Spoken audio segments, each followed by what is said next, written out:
For thousands of years, the mystics of the various spiritual traditions have been meditating, and through meditation, they have been able to experience ego transcendence, the discovery of the true self, and the experience of unity consciousness, oneness with everything. Now, when I first started meditating, I really didn't know much about it, and this was mainly due to the fact that my previous spiritual tradition didn't really talk about meditation or teach about it or practice it. And so this was something that was very unfamiliar to me. But when I left that tradition and I got into more of a mystical spirituality, and I started reading about the mystics, and I was reading about their amazing experiences of oneness with God and the miracles and the visions and the healings and all the stuff that was flowing from their lives, I wanted that. I wanted to experience God directly and experientially instead of just intellectually, because in my previous tradition, I was so obsessed with head knowledge and theology and philosophy and doctrine and dogma.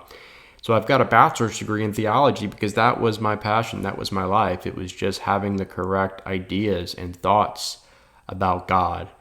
But I got to a place where I was like, this is okay. This is cool, but I want to experience God. And so I'm tired of, reading and studying about God. I want to experience God. And this is what the mystics were doing for me. They were giving me the opportunity to learn about a spiritual practice that enabled a person to directly experience God within the depths of their being. And so there was nothing to do as far as like some kind of religious condition. There was nothing that you had to believe in. There was nothing that you had to adhere to like a creed. It was just, hey, meditation is the modality, it's the method that wakes you up to what is, and you can directly experience what you've been searching for out there. You can directly experience it within the depths of your being. And so this is why I was drawn to the mystics.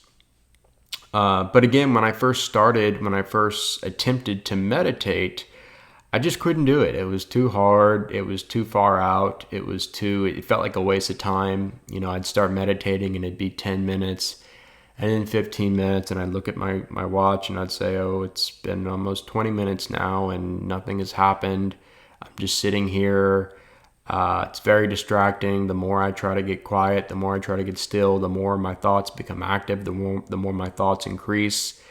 And I don't know, maybe after a few months of trying this almost every day, I just gave up because I said, I don't have time to waste every morning or every evening or whenever I was meditating. And so I said, this is pointless. And at that point, I said, I'll have to find a new spiritual practice because this isn't going to do it for me. And so I continued to read the mystics, and at this point I wanted to know more about meditation from the mystical perspective. And I started out reading some of the Christian mystics, but then eventually I started reading the Eastern mystics from the Eastern spiritual traditions. And they had a slightly different approach to meditation. And like I said, this is something that is very ancient. It goes back thousands of years. But what I kept seeing and what I kept reading in these different books about these mystics was that meditation was like the foundational pillar for their practice. And this is what was enabling them to experience oneness with God or samadhi or divine union or whatever you want to call it. It was through meditation.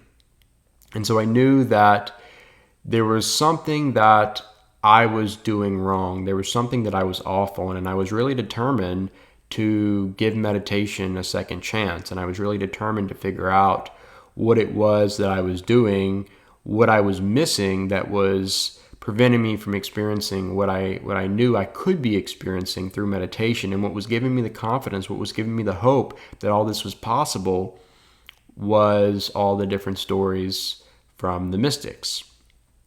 And so when I would start meditating, like I said, I was very distracted and I was very just in my headspace and felt like I was wasting time. And what I eventually realized was I had certain misconceptions about meditation. And these misconceptions, as it turns out, were the very things that were preventing me from experiencing what I wanted to experience in meditation.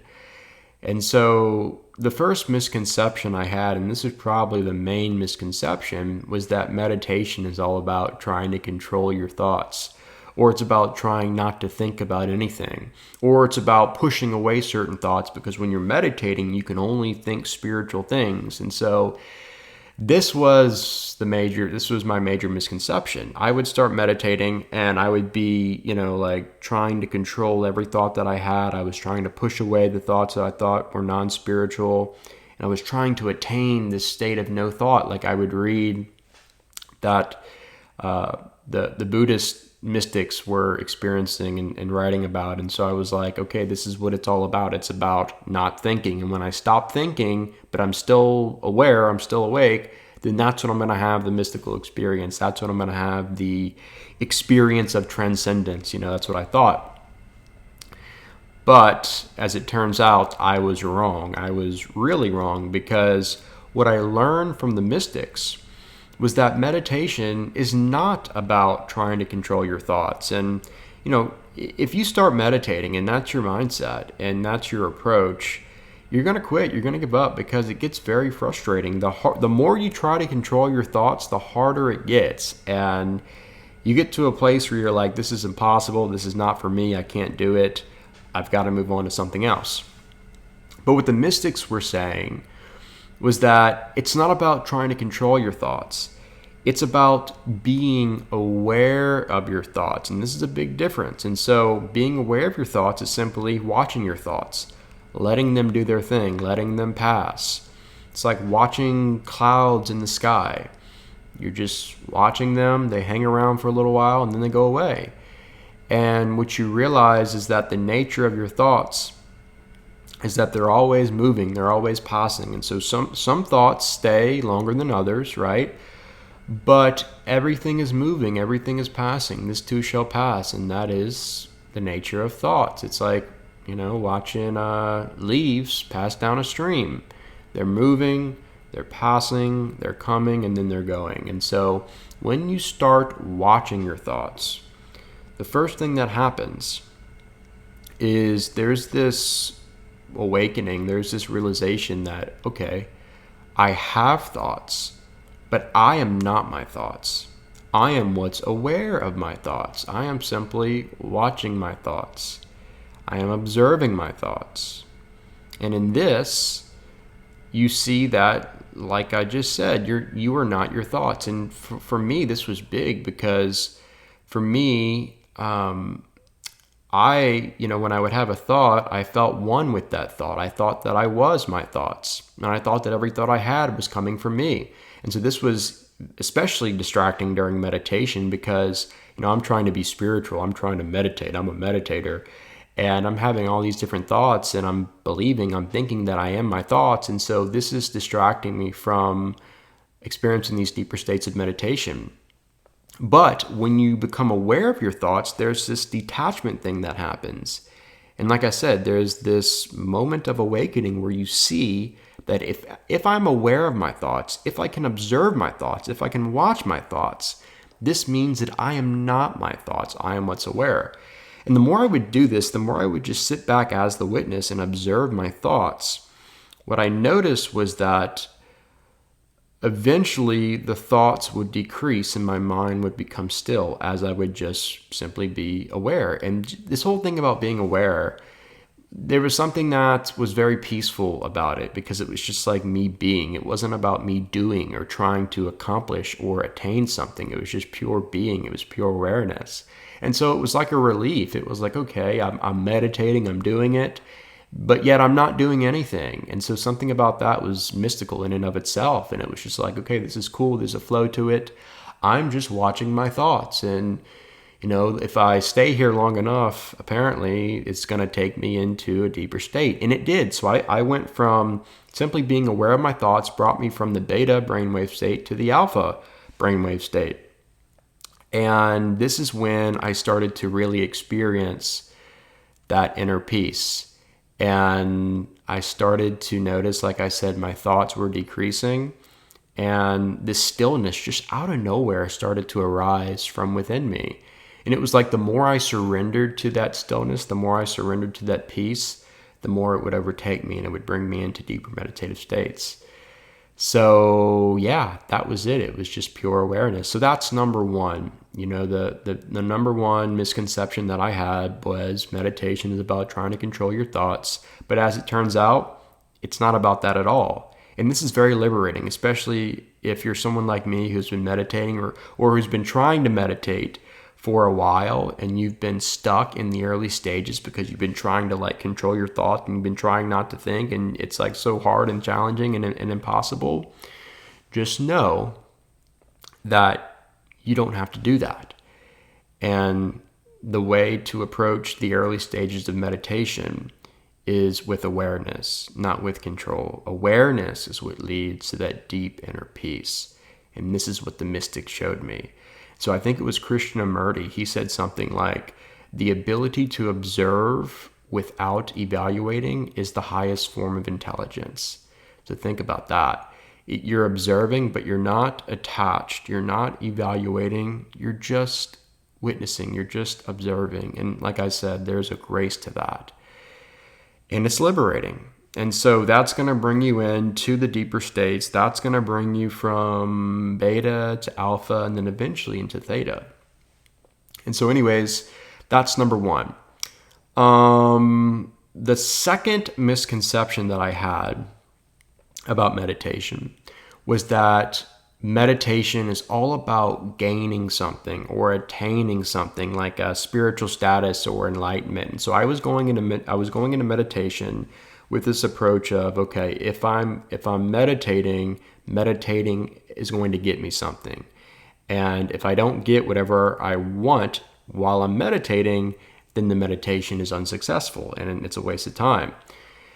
And so what did I want? Probably some mystical experience or some, enlightenment or some kind of higher state of consciousness. And so whatever it was, when I first started meditating, I was trying to get something. I was trying to gain something. And I thought that it was the meditation that was going to be the key to getting it. And so I would read about the mystics. They were having all these mystical experiences. And I thought that they were meditating and that they were using meditation to attain these experiences. But then I started reading some of the mystics like Rumi, and what I discovered was that meditation is not about gaining anything. That's one of the biggest misconceptions out there, because it's actually the complete opposite. It's not about gaining, it's about losing. It's about letting go. And Rumi has a quote where he says something like, lose yourself, completely return to the root of your soul. And so what meditation is actually doing is that it's teaching you how to let go of all these different things that are preventing you from experiencing what you already have. All these different things that are preventing you from experiencing who you really are. And so it's the ego, it's the false self with all of its attachments and identifications and labels and roles and ideas and all the stuff, judgments, all of it. And so when we're meditating, it's simply a method that enables us to remove, shed, let go of all these different layers of the thinking mind, of the egoic mind, that keep us unaware of the truth of our nature. Because when we wake up to the truth of our nature, there's a light that starts to shine from within us. And this light illuminates the path that we're walking along on the spiritual journey. And, this is something that I think it can only be experienced. It's so hard to talk about it. But essentially, when you go within and you start to realize that who you think you are is not who you really are, and then you wake up to your true self, then all of a sudden everything changes. And you view yourself, you view others, you view the world around you completely differently.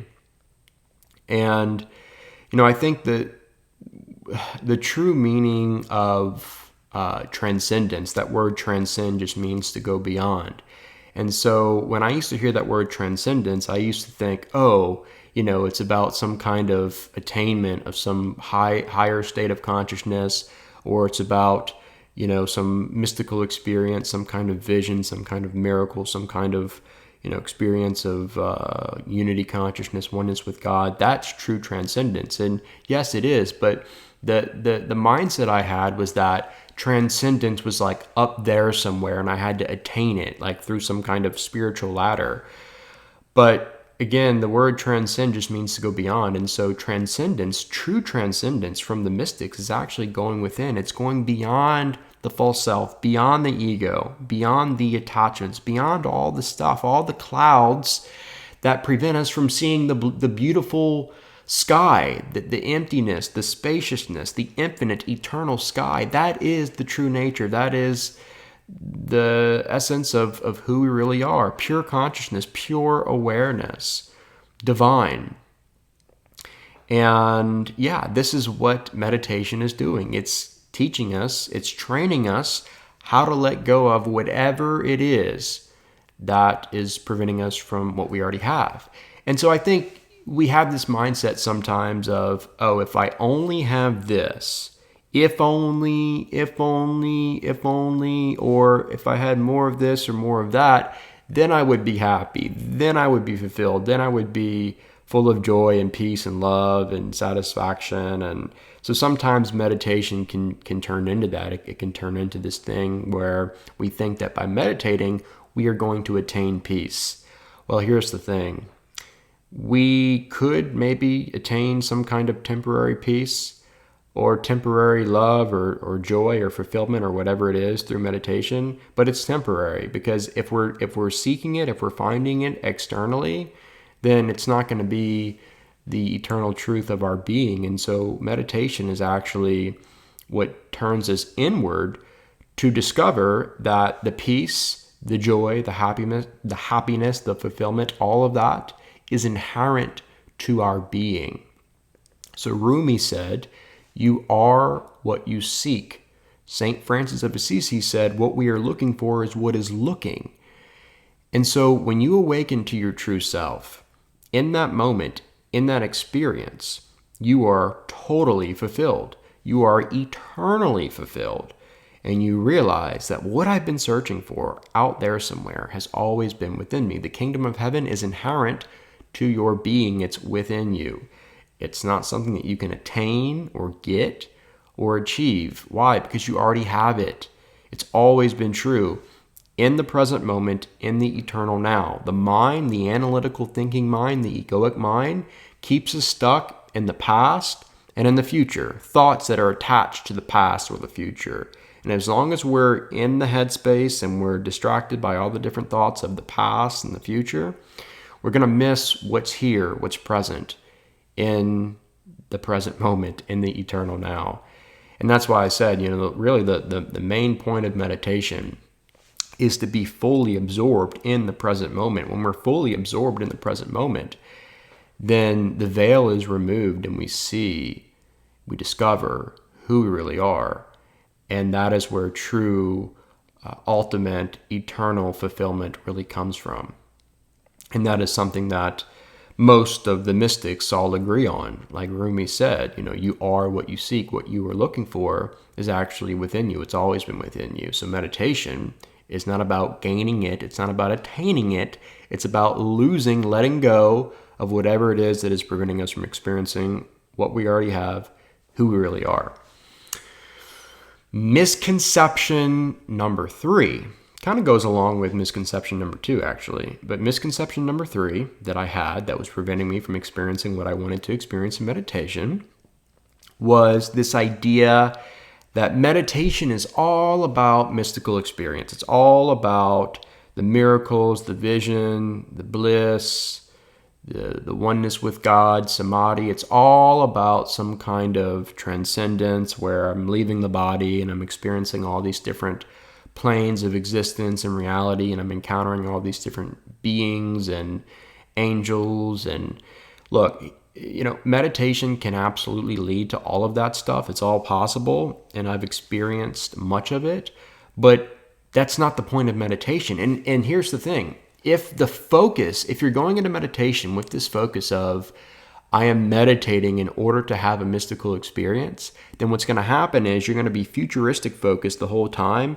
And again, what did I say? The whole point of meditation is to be fully absorbed in the present moment. So if you're futuristic focused, then you're distracted. You're not here now. You're not in the present moment. You're not experiencing the fullness of what is. And that is going to keep you from actually having a mystical experience. So again, mystical experiences are great. They're essential. They're transformative. But in order to have one, you can't be trying to have one and focused on having one and fixated on that the whole time while you're meditating. I remember for me, when this was one of my beliefs, I would meditate for, 30 minutes, sometimes over an hour. And I would just keep meditating until I had the mystical experience, because I thought that unless I have the mystical experience, the meditation would be pointless. It'd be a waste of time. Why? Because my misconception was that this is what meditation is all about. But that is not what it is all about. It's about so much more. And this is what the mystics taught me. Meditation is not just about the mystical experiences. Meditation is actually training on how to live in the world. And so Thich Nhat Hanh said one time, he said, meditation is not an escape from life, but preparation for really being in life. It's teaching you how to go through life, how to deal with circumstances and situations, how to react, how to respond positively from this place of pure awareness, consciousness, instead of from this place of unconsciousness from the ego, where we react and respond in a way that we regret, or maybe in an inappropriate way, or in a way that leads to more negativity and more negative outcomes. And so, yeah, this is it. I mean, look, when you're meditating, what you're doing, like I talked about in point number 1, you're sitting back as the witness, as this pure awareness, and you're just watching, you're observing. And so when you're going throughout your day, when you're going through your life, and stuff comes up like it does in life, instead of just having this automatic knee-jerk response or this knee-jerk emotional response that tends to be negative, meditation trains you how to sit back, how to take a moment, how to be here now, and then decide how to react, how to respond from this place of grace, from this place of love and clarity and understanding and presence and consciousness. And most of the time, when we respond or react from that place, the outcome is positive, and there are good things that happen from that. Even if the situation is bad, it can be turned into something that ends up being positive and good, all because of how we react and respond. And so, obviously, the decisions that we make in life every single day are tremendously important, and we want to be making these decisions from this place of clarity, from this place of awareness, and not from the unconscious ego. And so this is what meditation is actually doing. It's training us how to be here now in the world, in life, with family, with friends, at work, at school, in public, shopping, doing whatever we do. Like, it's not about escaping life. It's not about escaping the world. That's what some people think. Oh, you're meditating because you want to escape. You want to have some kind of mystical experience and just get out of life circumstances. And no, that's not what it is. Again, mystical experiences do happen, and meditation leads to that. But a true mystical experience will transform you, and the light that you receive and experience in that mystical experience will be brought into the world around you, and it will be something that transforms your life, and people will see it and then they'll be transformed. That's what a true mystical experience leads to. And so it's not about escaping, it's about being here now, it's about being in life, being fully present in life, living from this place of pure presence and unconditional love and grace, non-judgment. That's what meditation actually trains you for, and teaches you how to live and teaches you how to be. And it affects every area of your life almost, especially relationships and the connections we have in life. it's also important. And meditating every day is grounding us, it's resetting us, and it's reminding us how to be fully aware and how to live from that place within us that is perfect peace, the peace that surpasses all understanding, that place of the true self where divine intuition flows and creativity and wisdom and insight. All of that flows from that space within us.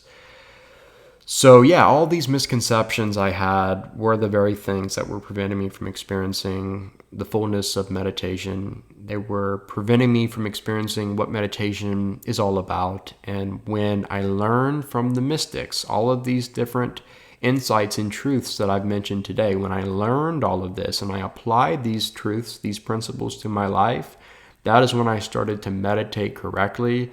And that is when I started to experience great transformation from my meditation. And it wasn't just the mystical experiences, it wasn't just the encounters with the divine within me that was, encouraging me to keep meditating. No, it was what was coming out of it, in the sense of how it was impacting and changing my life and changing how I viewed myself and others and God and the world around me, and how to react, how to respond, all these different things that I talked about today. This is what meditation has done for me. And I absolutely would say that it was because of the mystics and how they meditate and their view on meditation. And I think this is something that if you feel like you've had trouble in the past with meditating and you feel like you've been stuck in the early stages of meditation, this is definitely something I think you should consider, these points that I mentioned today, and just do a little, analysis and see if you've been believing some of the same misconceptions that I was believing in, and see if these misconceptions are the things that are keeping you from experiencing what you want to experience in meditation. And if you start to apply these principles and these points to your meditation practice, I really do believe that you will experience the breakthrough and you will experience the transcendence that we are all wanting to experience in meditation. But it may happen a little bit differently than you thought if you had a misconception that was attached to how and when the transcendence actually happens. So I think that's it for today. If you found this video helpful, informative, or insightful, please leave a thumbs up at the bottom of the screen and be sure to subscribe to my channel if you haven't already. Thanks for watching, and I'll see you next time.